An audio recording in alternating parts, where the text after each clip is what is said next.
특정한 인물을 기리기 위한 날들이 명시되어 있습니다. 대개가 미국 역사의 방향을 바꾼 위대한 인물들이죠.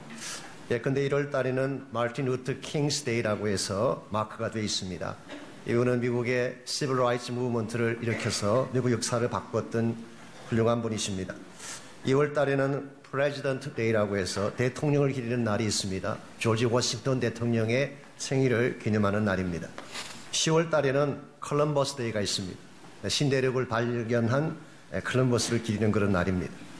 그런데 달력에는 기재되어 있지 않지만 미국 사람들이 선정한 또 하나의 위대한 날이 있습니다. 그 날이 바로 오는 토요일 4월 15일입니다. 이것은 야구 역사의 방향을 바꾼 위대한 날입니다.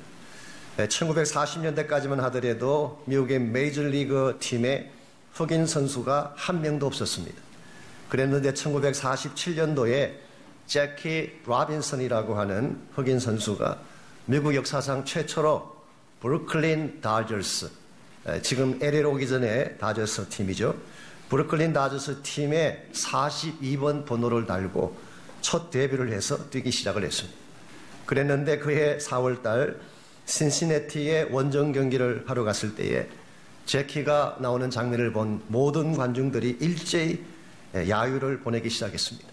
당장 꺼져라, 끔둥이는 나가라, 42번 아웃, 그야말로 방석을 던지며 입에 담을 수 없을 정도로 이와 같은 격한 말들을 쏟아내고 있었습니다. 참으로 비참하고 가슴 아픈 순간이 아닐 수가 없습니다. 아무런 한것도 하지 못한 채 혼자 고개를 푹 숙이고 있는 제키 라빈슨에게 피.위. 릴스라고 하는 미국 백인 선수가 다가갔습니다. 그 팀의 주장 선수였죠. 그리고 모든 관중들이 보란 듯이 제키의 어깨에 어깨동무를 하고 다음과 같이 말을 했습니다. 잭, 관중들은 뭐든 말할 수 있는 거야. 우리는 오늘 야구를 하지 왔지 않는가. 힘내. 우리 모두가 너를 돕는 한 팀인 것을 보여주겠다. 그리고 그 다음 게임 때, 그 다음날 게임 때에 다저스 팀 전원이 42번 번호를 달고 그 야구 게임에 등장을 했습니다. 이것이 미국 역사상 처음으로 칼라의 벽을 깨뜨린 날로 알려지고 이것을 기념하기 위해서 2004년 4월 15일을 제키 라빈슨 데이로 결정을 하고 그날은 미국 전역에 있는 모든 야구팀들이 선수마다 42번을 달고 나옵니다. 최근에는 코치와 감독, 이번 심판들까지도 42번을 달고 나온다고 합니다. 이것이 왜 위대한 사건일까요? 수십 년 동안 깨어지지 않던 인종차별의 벽을 깨뜨리고 고통받는 한 선수와 마음을 같이 한 사건이기 때문입니다. 미국 사람들은 이와 같은 사건을 위대하게 간주합니다. 이것이 사랑이기 때문에, 이것이 진정한 차원의 우정이기 때문에. 그런데 제가 지금 소개해드린 이것보다 훨씬 더 위대하고 훨씬 더 감격적인 사랑의 사건이 하나 더 있습니다. 그것이 바로 지금부터 2000년 전 갈보리 언덕에서 일어난 사건입니다. 그것은 단순히 인종차별의 체인을 끊는 정도가 아니라 수천년 인류를 결박했던 죄악의 사슬을 끊는 사건이었습니다. 그것은 고통받는 동료의 어깨를 감싼 정도가 아니라 거룩하신 하나님의 아들이 나같이 더럽고 누추한 죄인을 가슴에 안고 피를 토하고 죽어주신 사건이기 때문에 그 결과 멸망과 사망을 향해 달려가던 인류의 방향이 생명과 소망으로 바뀌어진 사건이기에 이 십자가 사건, 갈보리 사건은 인류 사상에 일어났던 어떤 사건과도 비교할 수 없는 가장 위대하고 가장 아름다운 사건이 된 것입니다. 그럼에도 불구하고 오늘날 모든 사람들이 이것을 믿고 그리스도 앞으로 나오는 것은 아닙니다. 오히려 조롱하는 사람들이 있습니다. 이것을 부인하는 사람들도 있습니다. 혹은 그 사건 자체를 리젝트하고 하나님께로 나오지 않는 사람들이 적지 않아 많이 있습니다. 왜 이런 현상이 벌어지는 것일까요? 그것은 십자가에 담겨져 있는 참된 사랑의 의미와 거기에 담겨져 있는 하나님 능력을 알지 못하기 때문에 그런 것입니다. 여러분들의 경우는 어떤지 모르겠습니다. 오늘 여기 오신 여러분 대부분은 십자가가 무엇인지를 알고 오신 분들인 줄 믿습니다. 십자가가 참으로 나를 위한 사건인 것을 알지 못한다면 십자가에 담겨진 이 사랑이 가장 아름답고 가장 소중한 하나님의 사랑인 것을 알지 못한다면 이 십자가에 담겨있는 이 능력이 나를 생명을 주고 죄악의 사슬을 끊는 사건이라는 것을 알지 못한다면 우리는 아무리 십자가 앞에서도 감격이 있을 수가 없고 십자가의 능력을 체험하며 살아갈 수가 없는 것입니다. 오늘 여러분과 제가 고난주일 예배를 드리고 있습니다마는 우리가 단순히 십자가에 관해서 말한다고 해서 십자가를 경험한 것은 아닙니다. 고난에 관한 찬양 100개를 부른다고 해서 십자가 사건을 경험한 것은 아닙니다. 실제로 십자가 사건이 나의 사건이 되려면 내 가슴 속에 십자가가 경험되어져야 됩니다. 예수님의 십자가 사건이 바로 나를 위한 사건인 것을 내가 깨닫고 그 십자가 능력과 사랑 속에 나아갈 때에 우리 삶이 변화될 수가 있고 진정한 차원의 새 삶을 경험할 수가 있는 것입니다. 이런 의미에서 어떻게 2000년 전에 갈보리 언덕에서 일어나는 그 사건이 오늘 나의 사건이 되게 할 수가 있을까? 내 인생 가운데 어떤 사건보다도 가장 위대한 것이 십자가 사건이 되게 하려면 과연 무엇이 필요할까? 이것을 오늘 주신 이 본문을 가지고 함께 정리해 보려고 합니다. 오늘 같이 읽은 본문은 지난주에 이어서 하나님 아버지와 아들에 대한 그 관계성을 계속 설명해 주는 말씀입니다. 지난주에 잠깐 소개드렸던 것처럼 예수님께서 안식일 날 병자를 고쳐 주었다고 유대인들이 그것을 비판하기 시작했습니다. 더구나 예수님께서 답변하시기를 아버지께서 일하시니 나로 일한다 그렇게 말씀하시자 유대인들이 격분하기 시작합니다. 왜냐하니까 예수님을 하나님 아버지와 동등된 위치로 올려놓았기 때문에 이와 같이 그들이 안식일에 대해서도 비판을 가하고 예수님과 하나님 아버지의 관계에 대해서도 격분을 할 때에 예수님께서 그들에게 조금 더 깊은 차원의 이야기를 들려주십니다. 그것이 방금 읽었던 본문입니다. 19절 말씀 보겠습니다. 그러므로 예수께서 그들에게 이르시되 내가 진실로 진실로 너희에게 이르노니 아들이 아버지께서 하시는 일을 보지 않고는 아무것도 스스로 할 수 없나니 아버지께서 행하시는 그것을 아들도 그와 같이 행하느니라. 즉 예수님께서 행하시는 모든 일은 아버지께서 행하시는 일이고 아버지께서 하셔야 될 일을 예수님께서 하셨다. 이렇게 말씀하시므로 하나님 아버지의 일과 예수님의 일을 아이덴티컬하게 동등되게 설명을 하고 계십니다. 뿐만 아니라 20절 말씀에 하면은 아버지와 아들의 관계는 종속적 관계라기보다는 사랑의 관계라는 사실을 설명해 주고 있습니다. 좀 신학적 용어를 빌려서 말씀드리자면 아버지와 아들의 관계는 co-equal합니다. co-eternal하다 그렇게 이야기합니다. 아버지와 아들의 관계는 서로 동등하고 그리고 그 동등한 관계는 영원한 관계이기 때문에 우리가 흔히 말하는 주종관계나 종속의 관계하고는 다른 것입니다. 그러므로 예수님께서 십자가를 지신 이유는 하나님 앞에 자발적으로 본인이 순종하기 위한 것이에요. 본인이 어쩔 수 없어서 지게 된 십자가가 아니라 자발적으로 자신을 비워내어서 하나님의 말씀을 순종한 케이스. 빌립보서 2장에 보게 되면 사도 바울은 이것을 자신을 비웠다 그렇게 설명했어요. 따지자면 하나님과 똑같은 신성을 가진 존재이고 하나님과 동등한 위치에 있는 분이셨지만 하나님과 동등됨을 취할 것으로 여기지 아니하시고 자기를 비워 종의 형체를 입고 이 땅에 오셔서 죽어진 사건. 그러므로 이 십자가 사건은 바로 하나님의 사랑을 표현한 사건이고 예수님이 자발적인 순종을 하신 사건인데요. 오늘 20절 말씀 보시게 되면 오늘 본문은 한 가지 더 중요한 사실을 우리에게 소개하고 있습니다. 아버지께서 아들을 사랑하사 자기가 행하시는 것을 다 아들에게 보이시고 또 그보다 더 큰 일을 보이사 너희로 놀랍게 여기게 하시리라. 여기서 하나님께서 아들에게 지금까지 많은 놀라운 일들을 보여주시고 행하게 하셨는데 지금까지 보여주셨던 일들보다도 훨씬 더 큰 일 하나가 더 남아있다. 이것을 장차 보여주겠다. 그렇게 말씀하고 계십니다. 그동안 우리가 공부해서 잘 알고 계시는 것처럼 예수님은 공생애를 시작하신 이후로 수많은 사건들을 행하셨습니다. 3번에 걸쳐서 표적을 보여주셨죠. 메시아가 아니면 할 수 없는 메시아닉 사인을 보여주셨습니다. 예수님께서 예루살렘에 처음 올라가셨을 때에 성전을 청결케 하시고 장사치들을 내어쫓고 말씀을 선포하셨습니다. 뿐만 아니라 성 안에 계시면서 수많은 기적을 행하셔서 질병들을 고쳐주셨어요. 오늘 본문의 배경이 된 케이스처럼 안식일 논쟁에서도 예수님은 주도권을 행사하시고 바리새인들이나 서기관들의 입을 셧업 시키셨습니다. 지금까지 예수님께서 하신 일은 너무나 큰 일이고 위대한 일들이신데 오늘 본문은 지금까지 행한 이 일들보다 더 큰 일이 하나 더 남아있다, 그렇게 말씀하고 계세요. 과연 더 큰 일이 무엇일까요? 여러분이 이미 짐작하시는 바처럼 십자가 사건을 말하는 것입니다. 병 고치는 것이 중요하긴 합니다. 기적을 행하는 것이 소중한 사건이기도 합니다. 굶주린 사람에게 밥을 주고 5천 명에게 떡을 먹이는 것도 중요한 기적 중에 하나이죠. 풍랑을 잔잔하게 하시고 또 바리새인들의 입을 막아버리고 권세 있는 말씀을 선포하는 것도 중요한 것입니다. 그런데 이 모든 것보다 훨씬 더 크고 중요한 사건, 그것을 오늘 성경은 십자가 사건이라고 소개를 하고 있습니다.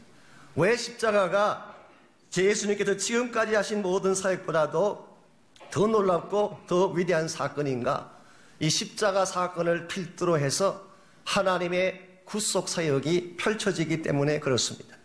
만일 십자가 사건이 없었다면 부활 사건이 있었겠습니까? 부활 사건이 없었다면 성천 사건이 일어날 수가 있었겠습니까? 예수께서 성천하지 않으셨다면 하늘 보좌에 앉으실 수가 있었겠습니까? 예수님께서 하늘 보좌에 앉지 않으셨다면 어떻게 다시 재림주로 오시겠어요? 주님이 만일 재림하시지 않는다면 어떻게 이 땅을 심판하시겠습니까? 이런 의미에서 십자가 사건은 그냥 사건이 아니라 하나님의 구속사의 물꼬를 트는 가장 원천적인 사건이기 때문에 성경은 십자가야말로 지금까지 행한 어떤 기적보다도 더 위대한 기적이고 더 위대한 사건임을 밝히고 있는 것입니다. 여러분과 저의 삶이 바로 되려면 이 십자가 사건을 이해해야 됩니다. 이 십자가가 나의 사건이 되고 십자가의 능력이 나의 능력이 되지 아니하면 참된 차원의 변화도 경험할 수가 없고 하나님이 기뻐하시는 열매도 맺을 수가 없습니다. 이 시대의 교회가 회복되기 위해서 많은 분들이 기도도 하시고 노력도 하시는데 다른 걸 다 갖추어도 십자가 회복되지 아니하면 교회 회복은 불가능합니다. 예배가 예배되게 하자고 찬양하고 기도하지만 참된 예배의 회복이 되sol까요? 프로그램을 바꾸고 찬양의 순서를 바꾸고 스타일을 바꾼다고 해서 예배가 회복될 줄 아십니까? 아닙니다. 십자가가 있어야 돼요. 아무리 다른 것을 다 갖추어도 십자가가 없다면, 아무리 예배 프로그램이 화려하고 창대해도 그 한가운데에 십자가의 영광과 능력이 없다면 그것은 예배라고 말할 수가 없습니다. 이런 면에서 크리스찬 삶의 본질 중의 본질이고 우리 모두가 반드시 경험해야 될 가장 위대한 사건, 이 십자가 사건이 나의 사건 되게 하려면 과연 무엇이 필요할까요? 오늘 본문에 보시게 되면 이 십자가가 내 인생의 최대의 사건이 되게 하려면 꼭 필요한 세 가지 인식을 우리에게 소개해주고 있습니다. 첫 번째로 이 십자가가 나의 최대 사건이 되려면 주님의 사랑을 알아야 됩니다. 이 십자가에 담겨져 있는 하나님의 사랑을 알지 못하는 한은 십자가가 나의 사건 될 수가 없습니다. 20절을 다시 보시면 아버지께서 아들을 사랑하사 그랬어요. 자, 하늘 아버지께서 예수님을 사랑하셔서 십자가 사건을 주셨다는 뜻입니다. 자, 그렇다면 그 아들이신 예수님은 무엇 때문에 십자가를 지셨을까요? 아버지는 아들을 사랑하셨는데 그 예수님은 무엇 때문에 십자가를 지셨을까요? 그 예수님이 바로 여러분과 저를 사랑하셔서 십자가를 택하신 것입니다. 어떤 분들은 예수님이 예루살렘에 올라가셨다가 우발적으로 돌아가신 거다, 이렇게 주장하는 신학자들이 있습니다. 그냥 우발적으로 본인은 의도한 것이 아니었는데 잘못된 타이밍에 잘못 올라가셨다가 객사하신 것처럼 그렇게 설명하는 분들이 계세요. 과연 십자가가 그런 사건일까요? 어떤 분들은 예수님의 십자가를 정치적 희생양의 케이스로 설명하기도 합니다. 과연 이것이 정치적인 이슈였을까요? 혹은 어떤 분들은 종교주의자들의 모함 때문에 예수님께서 무고하게 고난당하고 죽으셨다고 설명하지만 그것도 정답은 아닙니다.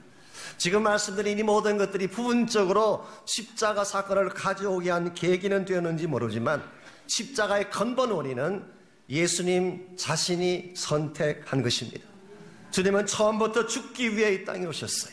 여러분과 저를 위해 처형당하기 위해 오신 것이 주님의 이 땅에 오신 목적이었습니다.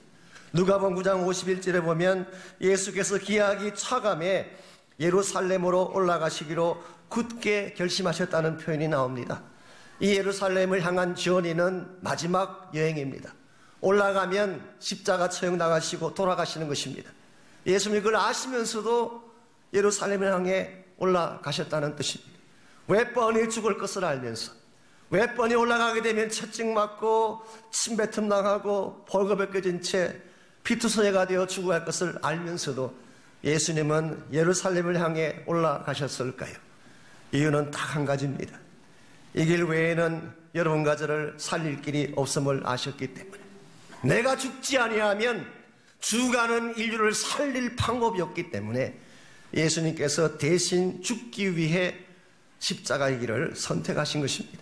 그랬기에 구약성경 이사야 53장 5절과 6절은 이렇게 기록하고 있습니다. 그가 찔림은 우리의 허물 때문이요 그가 상함은 우리의 죄악 때문이라. 그가 징계를 받음으로 우리는 평화를 누리고 그가 채찍에 맞음으로 우리는 나음을 받았도다. 우리는 다 양 같아서 그릇 행하여 각기 제 길로 갔거늘 여호와께서는 우리 모두의 죄악을 그에게 담당시키셨도다. 예수님의 허물 때문에 죽은 사건이 아니란 뜻입니다. 예수님의 죄악 때문에 돌아가신 사건이 아니란 뜻입니다. 우리 때문이에요. 우리를 살리기 위해서, 나에게 평화를 주시기 위해서, 나를 치유하시고 나에게 영원한 생명을 주시기 위해서 친히 선택한 사건이 십자가 사건이기 때문에 이 십자가 속에는 누구도 부인할 수 없는 하나님의 사랑이 담겨져 있는 것입니다. 여러분과 제가 이 사랑을 알게 되는 순간 참된 가치에 눈을 뜰 수가 있습니다. 크리스찬 삶의 진정한 모티베이션이 여기에 있습니다. 우리가 예수님 만난 이후에 사역도 하고 헌신도 하고 선교도 하고 여러 가지 많은 일을 합니다마는 우리가 이 모든 일을 해야 될 근본 이유가 무엇일까요? 누군가가 요구하기 때문에, 그렇게 하면 사람들이 칭찬해주고 또 리워드가 주어지기 때문에 이것은 건강한 동기가 아닙니다. 사도 바울은 고린도후서 5장 14절에서 분명히 밝혔어요. 그리스도의 사랑이 나를 강권하는도다. Love of Christ compels me. 그리스도의 사랑이 나를 그냥 두지 아니하고 나를 강권해서 복음 전가하겠다고 고백을 했어요. 바울만큼 가진 것이 많았던 인물이 어디 있나요? 근데 그는 그 모든 걸 다 포기합니다. 바리새인의 특권도 포기하고 권세도 다 내려놓고 마치 미말에 처한 사람처럼 쫓겨다니면서 고생했어. 감옥에 들어갑니다. 채찍 맞습니다. 그리고 나중에는 순교의 제물돼서 돌아가시지 않습니까? 왜 사도 바울이 얼마든지 다른 길이 있음을 알면서도 거기를 택하지 아니하고 가장 고통스럽고 험악한 이 십자가의 길을 선택했을까요? 그리스도의 사랑을 알았기 때문입니다. 오늘 여러분과 저의 인생이 바로 되려면 이 사랑을 알아야 됩니다. 우리가 그래서 이 그리스도의 사랑이 무엇인지를 알게 되고 그것이 나의 가슴의 한가운데를 지배하는 순간 우린 참된 그리스도인이 될 수가 있고 참된 사역자가 될 수가 있고 참된 선교사가 될 수가 있는 것입니다. 그러므로 우리가 이번 이 고난주간을 맞이하면서 혹시라도 내가 그동안에 주님에 대한 사랑이 식어져 있다면, 한때는 주님 사랑을 생각만 해도 눈물이 쏟아나고 감격이 있었는데 이와 같은 감격이 언제부턴가 말라가기 시작하고 있다면 이 고난주간에 십자가를 묵상하는 가운데에 이 사랑의 회복이 있기를 바랍니다. 우리가 이 십자가를 나의 사건으로 만들려면 이와 같이 사랑의 본질을 알아야 될 뿐만 아니라 두 번째로 주님의 권세가 어떠한지를 알아야 됩니다. 이 십자가에 담겨져 있는 주님의 권세, 21절에서 23절까지를 보시면 예수님이 십자가를 지셨기 때문에 주어지게 된 세 가지 권세가 나열되어져 있습니다. 먼저 21절 말씀, 아버지께서 죽은 자들을 일으켜 살리심같이 아들도 자기가 원하는 자들을 살리느니라. 여기서 하나님 아버지가 아들에게 살리는 권세를 주셨다. Giver of life. 예수님은 생명을 주시는 능력을 가지신 분. 그러므로 우리가 예수님 만나면 죽은 자가 살게 되는 것입니다. 예수님 자체가 Giver of life, 생명의 수요자이기 때문에. 22절에 보면 두 번째로 심판의 권세를 주셨어요. Bringer of judgment, 심판의 특권을 예수님에게 부여해 주십니다. 아버지께서 아무도 심판하지 아니하시고 심판을 다 아들에게 맡기셨다고 했어요. 여러분 기억하실 것은 우리 모두는 언제인가 주님의 백보자 심판대 앞에 서야 됩니다. 요한계시록에 보게 되면 모든 자들이 예수 그리스도의 백보자 심판대 앞에 선다고 말씀하고 있어요. 그리고 우리 인생의 마지막 최후의 질문자는 예수 그리스도이십니다. 여러분이 이것을 기억해야지 오늘날 인생을 바르게 살아갈 수가 있습니다. 우리는 가끔 사람들을 두려워하고 독지자를 두려워하고 핍박자들을 두려워하지만 정말 두려워해야 될 존재는 내 인생의 최후 질문자이신 예수 그리스도십니다. 23절에 보게 되면 예수님은 영광을 받으실 분, receiver of honor, honor를 받으실 분이라고 표현하고 있습니다. 이는 모든 사람으로 아버지를 공경하는 것 같이 아들을 공경하게 하려 하십니다. 아들을 공경하지 아니하는 자는 그를 보내신 아버지도 공경하지 아니하느니라. 우리말 번역에 공경이라고 번역을 했지만 영어 번역은 honor, 존귀함, 영광이라고 번역할 수가 있습니다. 빌립보서 2장에 보게 되면 예수님께서 자기를 비어 십자가에 돌아가셨기 때문에 하나님께서 그를 높이신 사건이 기록되어 있습니다. 이름으로 하나님이 그를 지극히 높여 모든 이름 위에 뛰어난 이름을 주사 모든 무릎을 예수의 이름 앞에 꿇게 하시고 예수 그리스도를 주라 고백하여 하나님께 영광 돌리게 하셨다고 기록을 했어요. 예수님은 그의 십자가 사건을 통하여 이와 같이 모든 이름 위에 뛰어난 이름을 가지신 영광된 존재가 된 것입니다. 여러분과 제가 예수님 만나면 주님이 가지신 이 모든 권세가 우리의 것이 되는 줄 믿습니다. 어떤 분들은 예수님 믿는 것 따로 내 신앙생활 따로 생각하시는데 아닙니다. 내가 예수를 믿는 순간부터 내 안에 오신 그 예수님이 여러분 실제 인생의 모든 주권과 능력을 다 베풀어 주시는 분이에요. 예수님이 생명을 가지신 분이기 때문에 우리가 예수님 만나게 되면 질병과 절망의 고통을 이길 수 있는 것입니다. 생명의 수여자가 예수님이기 때문에 예수님 만나면 여러분 심판받는 거 두려워할 필요가 없어요. 로마서에 기록되어 있지 않습니까? 그리스도 예수 안에 있는 자에게는 결코 정죄함이 없다고 해서 No condemnation in Christ Jesus. 그리스도 안에 있는 자에게는 결코 condemnation, 정죄함이 없다는 것입니다. 왜 그럴까요? 우리 최후의 심판자이신 그 예수님이 심판자 자신이 바로 그분이 여러분과 저가 지불해야 될 대가를 이미 십자가에서 다 지불해 주었기 때문에 우리는 주님 앞에 설 때에 정죄함을 받지 아니하는 존재로 서게 된다는 사실. 마귀사탄은 지금도 우리를 속입니다. 죄 지으면 계속 죄의 책가움 가운데 끌려 살기를 원하고 뒤돌아보게 만들고 과거에 얽매이게 만들지만 여러분 그 마귀에게 속으면 안 돼요. 여러분이 예수를 믿는 그 순간 모든 죄에 대한 문제는 풀리게 된 줄 믿습니다. 더 이상 정죄함이 없어요. 하나님께서 그리스도를 통하여 나의 모든 죄 문제를 담당해 주셨기 때문에 뿐만 아니라 예수님이 찬양 받으실 영광된 존재이기 때문에 그 예수님을 마음에 품은 모든 사람들은 찬양과 영광의 기쁨을 매일 누리며 살 수가 있는 것입니다. 그러므로 여러분과 제가 이 주님 만나지 않는 한 우리가 세상에 사는 동안에 다른 모든 것을 다 갖추고 다 소유해도 이 예수님 만날 때까지는 참된 의미에서의 행복을 누릴 수가 없습니다. 아무리 많은 돈을 가져도 여러분 죽음과 사망의 두려움 이길 수 있을까요? 아무리 내가 큰 권세를 가져도 마지막 심판의 두려움을 벗어날 수 있을까요? 우리가 예수님 만나기 전까지는 세상의 큰 무엇을 가져도 만족할 수 없는 이유, 행복할 수 없는 이유가 바로 여기에 있는 것입니다. 그러므로 우리는 반드시 이 주님을 만나야 되고 이 주님께서 소유하신 모든 능력과 권세가 우리의 소유가 되게 해야 합니다. 근데 여기 한 가지 문제가 있습니다. 이와 같이 엄청난 생명의 능력, 권세를 가지신 이 예수님을 어떻게 내 인생의 구원자로 만날 수 있는가라고 하는 질문이에요. 즉 이 예수님이 바로 나의 삶에 임재하셔서 실제로 나를 다스리는 분이 되게 하려면 무엇이 필요한가라는 구체적인 질문이 남아 있습니다. 이것이 바로 오늘 본문이 가르치는 세 번째 원리입니다.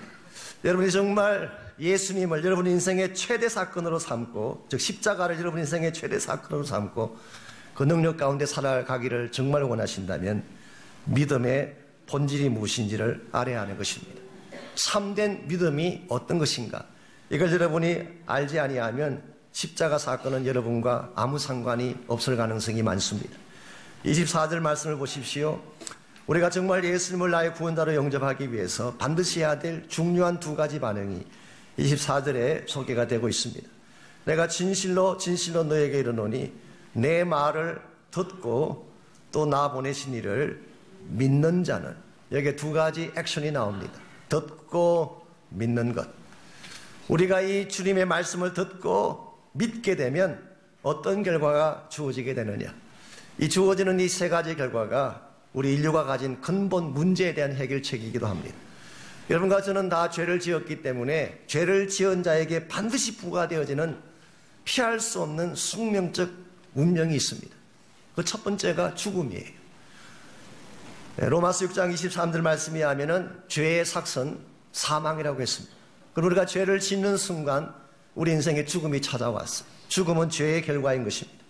두 번째로 히브리서 9장 27절에 보면은 죽은 후에는 반드시 심판이 있다고 했어요. 사람이 한 번 죽는 것은 정해진 것이지만 죽은 후에는 반드시 심판이 있다. 여러분, 이 사실을 믿으시건 안 믿으시건 아무 상관없어요.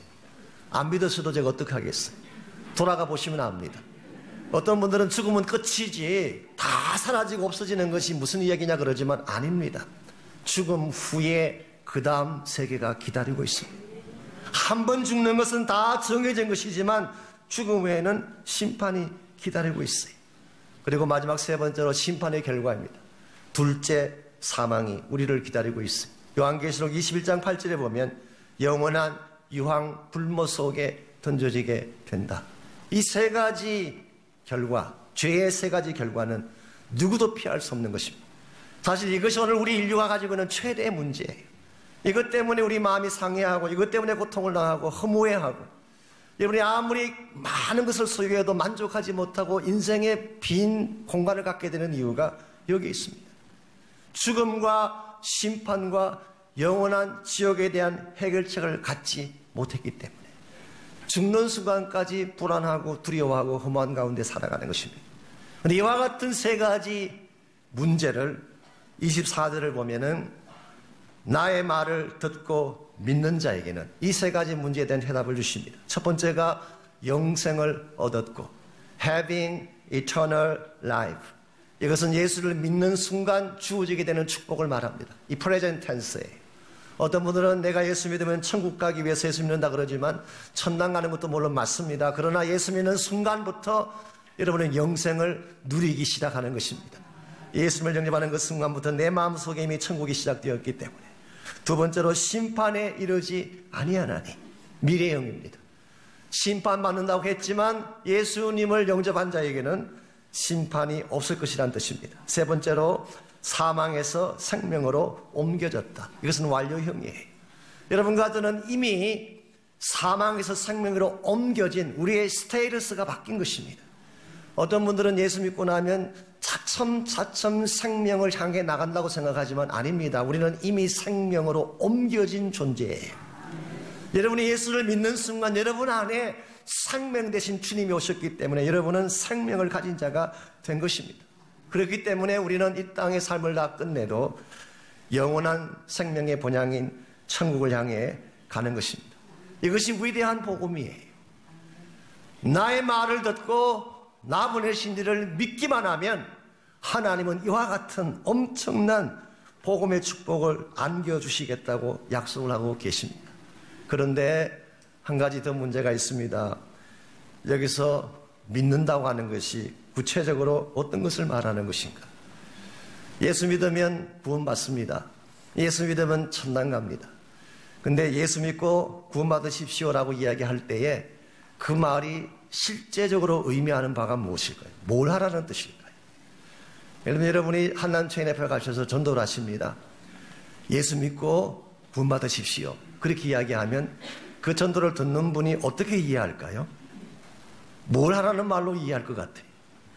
아마 90%의 사람들은 교회 가자는 말로 이해합니다.